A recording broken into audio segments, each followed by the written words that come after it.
Hello, everybody. In this episode, we are going to be talking about maybe you've decided that you are ready for treatment, but you do not know where to go or what to do. And that is what I am covering in this episode of Real Recovery Talk. So, enjoy.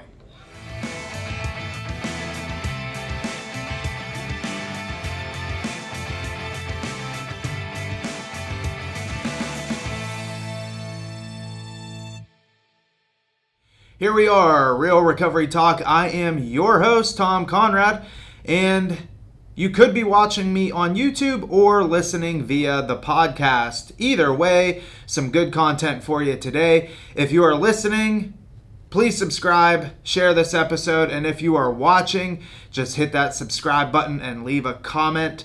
First things first, I want to let you know you can go to realrecoverytalk.com. There you will find a little thing at the bottom of the screen and it says chat. And if you click that, that will come directly to my cell phone. So I'll be able to chat with you. I'll be able to answer any questions that you may have, whether it's for yourself or if it's for a loved one. If it has anything to do with addiction, and not just drugs or alcohol. I mean, addiction is addiction. It could be sex, food, whatever the case, drugs and alcohol. If you have any questions or if you need some guidance, just please feel free to go there, hit that chat button, and you can get me directly. It comes right to my cell phone. Also, at the end of the episode, my number's there. Utilize it. Call me, whatever you want to do. If you have questions, again, there are no stupid questions, so feel free to access that whenever you can or whenever you need to. All right, so here we go. For today's episode, what we are going to be discussing, and by the way, it is just me today, and it is Memorial Day, Monday. It's Memorial Day. Just want to thank all of the armed services out there that have risked their lives, are continuing to risk their lives for us, and everything that they have done for us in the past. Just thank you from myself and everybody here at Real Recovery Talk. We're truly blessed and honored, that you do that for us. All right, now here we go. I get a ton of inquiries about treatment. People want to go to treatment. They know they've already gone past that hurdle of knowing that they have a problem and now they need to get to treatment. But they have no idea where to start. They have no clue who to talk to. They have no clue what resources they need to get to treatment. And it's confusing. It can be very difficult. And so that is what today's episode is about. How to get to treatment, what are the best treatments for you, and hopefully by the end of this episode, you are able to have a good idea as to what that process is like. And if it's for you or for somebody that you know or love, you'll be able to guide them through that process. Okay, so here we go. Now, one of the first things is obviously that they've gotten to the point where they know that they have a problem. So that's the best part. If you have somebody or yourself and hey, I have an addiction, I can't stop drinking, I can't stop drugging, I need to get help, that is amazing. That's the best place that you can be. Okay, that's one of the hardest hurdles to get over is truly admitting that we have a problem. So if you're looking for treatment, obviously you've gotten over that hurdle and you understand I have an issue and now I need to get help. So treatment is, you got detox, you have residential, you have intensive outpatient, you have intensive inpatient, you have outpatient, all these different names for different levels of care that all encompass the same thing. It's teaching you how to stay sober. Now, that is the very, very, very top layer of the onion. Sobriety is the byproduct of figuring out what's causing us to use in the first place. And finding out what's causing us to use in the first place, there's a therapeutic process for that, and you can only get that really in treatment because you have an individual therapist that you're seeing once, twice, maybe 3 times a week. You're really getting down and deep into your history and what has fueled your addictions. Maybe you have a lot of abandonment issues or you've got sexual abuse, a lot of traumas in the past. And 99% of the time, if not 100% of the time, those are the things that are causing you to use in the first place. So that is what treatment is for, is to really help you peel the layers of the onion back, find out what it is that's causing you to use, and get rid of that. And if you can get rid of that, then sobriety is easy. Now, treatment is also used for, it's providing you a safe place to be, right? Because you may say, well, Tom, I can just get an individual therapist then and I don't need to go to treatment. Well, you could, but there's other components to treatment that will help you maintain your sobriety, and it provides you that safe place. So you have a community of people around you that are doing the same things and are struggling with the same addictions, and they have the same end goal in mind, and that is to be sober. Now, you hear a lot of successful people say, and I say it all the time, you show me your friends, I'm going to show you your future. You're surrounding yourself with people, again, that have the same end goal in mind. So if everybody there is trying to be sober and holding each other accountable and lifting each other up when people are down, it's providing an environment. It fosters recovery, it fosters sobriety, and it's a good place for you to be when you're first trying to get sober. Now, treatment doesn't last forever, and it doesn't need to last forever. And we'll get into that. But in general, those are the big things. It's providing you an environment where you're safe, secure, you're with like-minded people with the same end goal in mind, to be sober, and you're working on yourself. No outside influences. You're trying to figure out what is fueling this addiction so I can get rid of it and I can move on with my life. And this does not need to consume me, and I don't want it to take up any more time than it already has. I want to get this done and I want to move on. So, you can either go in state or you can go out of state. A lot of people call me and say, Tom, I need to go to treatment. I'm not sure where to go or how to start. A lot of times, unfortunately, what determines where you go to treatment is the resources that you have. And a lot of people don't even know. If you have health insurance, you're way ahead of the game. If you have health insurance, you can, depending on the coverages that you have, you can go to treatment. If you have a good insurance policy and you have out-of-network benefits, you could go anywhere in the whole country, chances are. And if you have a low deductible, a lot of times you have substance abuse benefits, you have mental health benefits, and substance abuse and mental health, they go hand in hand with one another. So you can go anywhere inside the United States for treatment if you so choose to. But other people aren't so fortunate. They don't have, private health insurance that allows them to go anywhere in the United States for treatment. So you may be more, you may have to go somewhere in state and say you have a Medicaid plan or something. There's providers in state that are state funded that will accept your Medicaid policy or whatever the case is, and you can go and receive treatment there. And then if you have absolutely nothing at all, there's state-funded places. I know here in Florida, there's a few state-funded places. Of course, there's a Salvation Army. There's another place called the Faith Farm, which you can go there for a year, and it's treatment. You receive all the same things that you would receive at a private treatment center, but it's also a work environment too. So you go there, you're working with them, you're receiving treatment, and you could stay there upwards of a year. There's another place called Dunklin, and it's the same thing. Another place where you go there, you work, you receive treatment, and you can stay there upwards of a year or longer. It really depends on you, and it's up to them as to how long they're going to allow you to stay. So I tell people this, if you have the resources to go to a private treatment center, do it, because you get what you pay for, essentially. And I hate to say that, but private treatment centers tend to have they have higher standards, I guess, or they have the ability to be able to have better treatment options. And a state funded place, maybe the employees there, they don't really care. It's just a job for them. They're receiving, a paycheck, and they go in and they do what they have to do. But then at the end of the day, they're clocking out and they're going home. A lot of private treatment centers, it's different. the employees are paid well. They enjoy what they're doing. They're licensed mental health counselors or licensed clinical social workers, and they've gone to school for, 8 years or more and gone through supervision. And this is something that they really enjoy, and they love helping people, and they get paid well to do it. So it's not a job to them. It's really something that they enjoy. And you know what they say, if you love what you do, you'll never work a day in your life.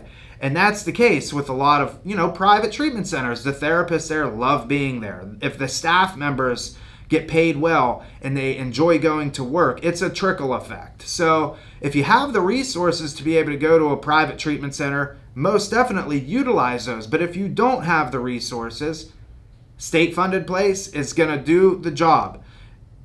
Ultimately, what it boils down to is anybody can get sober. You can get sober underneath a bridge, and you don't have to go to treatment.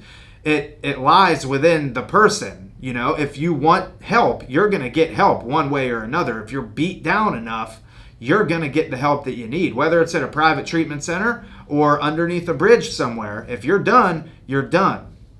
So that's just one thing. So you have the private treatment sector, and then it goes down to state-run facilities, and there's areas in between there. You can go to hospitals where they'll hold you for a few days, a week, they'll detox you, but then they're going to throw you out onto the streets and tell you to figure it out.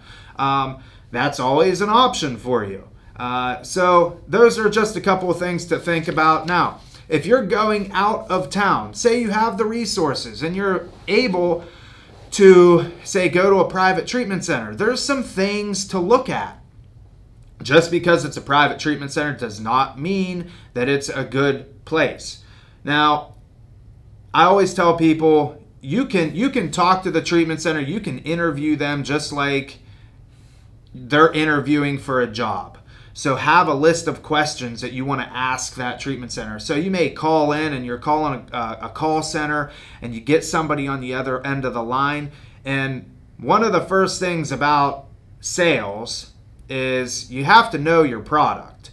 And oftentimes treatment centers, the person on the other end of the line, they don't fully know their product, but they know that they need to get the sale. They want to get people in the door because that's how they make their money and that's how they have a job.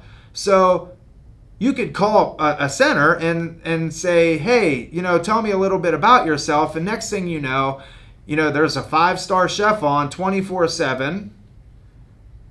We do beach walks every single night. You have your own room. We're in a beautiful area. We do horseback riding. We do all these fancy, glamorous things. And then you're there thinking, wow, this is great. This really sounds like something that I would enjoy. And then you get there and it's like, okay, this is nothing like I had expected. You got 5 1-star chefs and they only work, limited hours, and, they're slapping some food on a tray and saying, here you go. And it really sets the wrong tone. So one of the first things when you're calling around looking for treatment centers, whether it's for yourself or for a loved one, get answers. Have a list of questions. Write down some basic bullet points, and some questions that you can ask are, your location, is it conducive for employment if my loved one needs to find a job at some point in time? What's the average group size? How many people are inside of the groups? What the therapists, what are their credentials? Are they licensed? How long have they been doing substance abuse treatment? And, so have a list of questions that you think you would want answered. But again, don't go overboard with this, because oftentimes what people can do is they can have so many questions and they spend so much time researching the treatment center. Listen, this is addiction, and time is not on our side, unfortunately. Whether it's for you or for a loved one, time isn't on your side. Get some basic questions answered. Find out, okay, this is a good place for myself or a loved one to go, and get there. Don't spend weeks and weeks interviewing different centers just to find the perfect center. Because newsflash, they don't exist. Every treatment center, there's going to be issues, especially, with, people coming in. We could find something wrong with every center. Nobody's perfect. So another thing is if you're going out of town, you need to be able to set some clear-cut boundaries, okay, with your loved ones. So if it's you going to treatment, you need to understand, hey, I'm going to treatment. This is an opportunity for me to work on myself. I don't really want outside influence, and set the boundary. And if it's you and it's for a loved one, you could tell your loved one, look, you're going to treatment. We don't really want involved. We want you to be able to focus on yourself. And, because again, those that are in treatment, we want to limit the outside influence while they're in treatment. Now, some people will say, well, I don't want to go out of state because I'm comfortable. And I don't really want to go to Florida because that's just too far for me. And a lot of times what happens is clients, they get nervous because say they're from Pennsylvania and we're saying, okay, Joe, it'd be a good opportunity for you to come to Florida and go to treatment because it gets you out of your comfort zone. Well, us as drug addicts and alcoholics, we don't want to be uncomfortable. Nobody does. So they'll come up with, I don't want to go out of town. I have this obligation here. I got these bills that I have to pay here. And so they'll kind of come up with every excuse in the book as to why they can't go out of town, even though they have the resources to be able to, but their comfort level is preventing them from going out of town. And we say it all the time. You get the full benefit of this life transformation by being uncomfortable. None of this is easy. And if it was, everybody would be doing it. And they'll say, well, I don't want to leave my family. My parents are here, my grandmother, my grandfather, my kids are here. They need me. I can't, I'm the provider. I can't go out of state. We understand all that. And maybe in some cases, oftentimes that is true. But you have to fully understand that this is an opportunity. We're not saying that this is a permanent thing. But to be able to go somewhere for 30, 60, 90, 120 days is a great opportunity to get a solid foundation on your sobriety, on your recovery. So when you do go back home, you could be of the best service to your family, to your loved ones, to your employer, and they're going to know, wow, it was a good thing that they went out of town because they've built this foundation and they're worth so much more. And they're such an enjoyment to be around. And you may have not have otherwise gotten that experience if you stayed around and you stayed within your comfort zone. And ultimately, you run the risk of maybe not even being successful and just going at this time and time and time again. So that's the family aspect of it. Don't let, the family kind of dictate where you can't go to treatment, because ultimately, if it's for you, this is your decision. If it's for a loved one, it's up to them, but you can encourage them, go out of town. This is a very good opportunity for you to grow and to get through this. Another thing is the environment, and this kind of ties in again with the comfortability level. A lot of people will say, I don't know the environment. I don't know where this place is. I don't know anything about this area, and you want me to just go to treatment there. And again, yes, that's another opportunity for you as an individual to grow and to progress and to not worry about outside influence. So don't let the environment dictate whether or not you're going to go out of town, because again, that's just another defense mechanism. That's something that's going to tell us, I don't want to be uncomfortable. I don't want to do this because I know the area here. My family's here. I know the environment. I know I have a job here. Everything's good.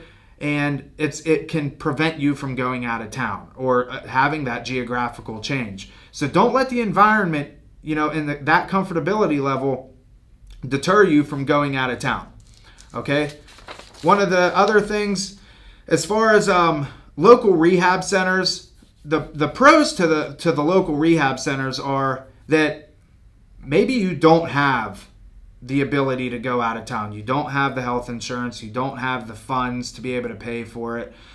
Local rehabs oftentimes are tied in with other surrounding places like employment opportunities. So say, for instance, you go to a local place around you, they may have things worked out with other employers in the area, and they may have a deal worked out with them. Hey, will you hire some of these people if they progress and they say they get 6 or 8 months sober? And then, that's a good opportunity for you to get in, tied in with your local community. And the employer then can say, yeah, you know what, you're doing everything that you need to do. So of course, and the thing is, drug addicts and alcoholics, when they get sober, when they get clean, they're very productive people. And because we have this value tied to us, and we know we don't want to go back to that old life. And man, we really take everything and go after it 110%. And employers love that. I know down here in Florida, there's a lot of places local to us that, if one of our people go in there and say, hey, we need a job or whatever, they're really excited about hiring these people because they know that, this is a job. Not only is this a job for somebody, but they cherish this and they value this because maybe they got fired from their past jobs, and this is something that they really hold value to. And you get so much better work out of somebody if they value it, right? I mean, that's just human nature. So local treatment centers are good for that sense. And, it's also good in the sense that your family is there. And if your family is supportive of you and they want you to be better, and you have to stay local, that's even better, because addiction, again, this is a family issue. This is a family disease. And if your family is there and they can support you through this whole process, that's very good. It makes things very easy.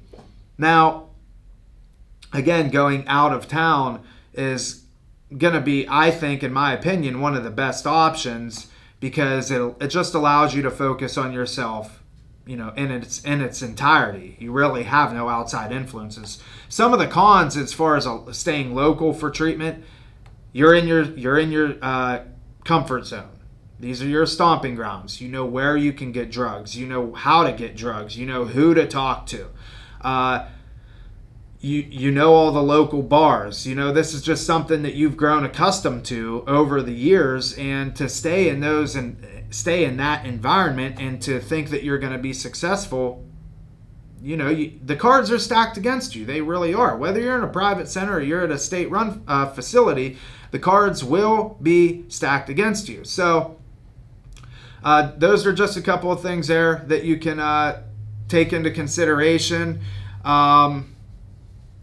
Local treatment centers and state-run treatment centers are oftentimes hard to get into. And the reason that they're hard to get into is because not a lot of people have the full amount of resources that they need to go to a private center. So a lot of times, state-run places, they got a waiting list. People are literally waiting on their doorstep to get in there. So they can be hard to get into. They may refer you to a meeting place, whether it's Alcoholics Anonymous, Narcotics Anonymous, Smart Recovery, whatever the case is. It can be difficult to get into those places. The same with private treatment centers. A lot of times, smaller ones, they're on a wait list, because the smaller treatment centers tend to be better, in my opinion, because it allows the smaller treatment centers to be able to give more personalized care to each individual. Some private treatment centers will treat, 100 to 150 clients at a time. And look, it is what it is. Like, they're good, or they could be good, but it's still, there's 100 to 150 people there. It's almost like it's very easy to get lost in the mix. And so smaller private treatment centers that say only have 20 or 25, 30, 40 beds, oftentimes are running at full capacity, and they have a wait list. So you may have to opt for a bigger treatment center at that time. But the main thing is, and the main thing that I want to portray to everybody, is that options are out there. Whether you have private health insurance or whether you have zero health insurance and zero money at all, options are there. It's just a matter of seeking them out, finding what works best for you or your loved one, and really going towards that. A lot of people, they'll get stuck and they'll think, I don't have what it takes. I don't have the insurance. I don't have the money. I don't have, the resources to be able to do this. So I'm hopeless. And that's a very common place for people to be. And it's very unfortunate because the help is there. Granted, we have a lot of work to do here in the United States when it comes to substance abuse and when it comes to mental health. I'm not saying that we have the perfect system. We don't. It's a broken system. But there are resources out there. You just have to find them out. And ultimately, like I said earlier, when you're beat down enough, when you know that I can't do this anymore, it's amazing to what lengths we can go to get sober. I know people, I'm personal friends with people that have never stepped foot in a treatment center in their life, but they have managed to get sober because they were done. They knew the gig is up. I have no more gas in the tank. I can't do this anymore. And they just waltz into an AA meeting. They hear the right message that they need to hear. They grab onto a sponsor. They have a support group. They have a group of guys or girls around them that is willing to lift them up and help them through this recovery process. And they don't need to go to treatment. That is possible. It happens all the time. So don't get stuck in that mindset that, I can't do this because I don't have health insurance, or I don't have thousands of dollars that I can pour into treatment, or, I don't have, the family members that are willing to help me through this. I'm just screwed. That's not the right attitude to have. Reach out. You can reach out to me. You can reach out, find the local AA meeting and just go there. Go to your local church. Reach out to people within there and say, hey, this is what I'm struggling with. I don't know what to do. Can you please help me? And if you do that enough, granted, there's going to be people that say there's not much I can do to help you. And don't take it personal. Maybe there's not. But if you ask enough people, if you reach out enough, if you put the legwork in, I promise you will get to that point where you find the help that you need or that your loved one needs. So that's that. Treatment all over the United States. There's places everywhere. There's private insurance places. There's private treatment centers. There's cash pay places. There's executive treatment centers. If you got more money and you know what to do with and you just want to go to an executive place and receive 30 days of treatment for $150,000, those places are out there. And then there's Salvation Armies, and there's places that you just show up and you're homeless and they'll have 3 hots and a cot for you. You can get the help that you need. There's AA meetings. There's support groups. Everything that you need is at your fingertips. You just have to put the work towards it. And if it's for a loved one, you may have to put some work towards it too to help get the ball rolling. But it is so worth it. So that's it for this episode of Real Recovery Talk. Again, if you're watching this on YouTube, please subscribe. Make sure that we get this message out to as many people as we possibly can. If you're listening to this on your favorite podcast player, please share this episode with somebody that you think might want to hear it. And these episodes are coming out every Thursday with nothing but addiction content, and excited for everything that's coming forward to you all and all the content that we're getting ready to put out. And that's it. So we'll see you next Thursday. See you later.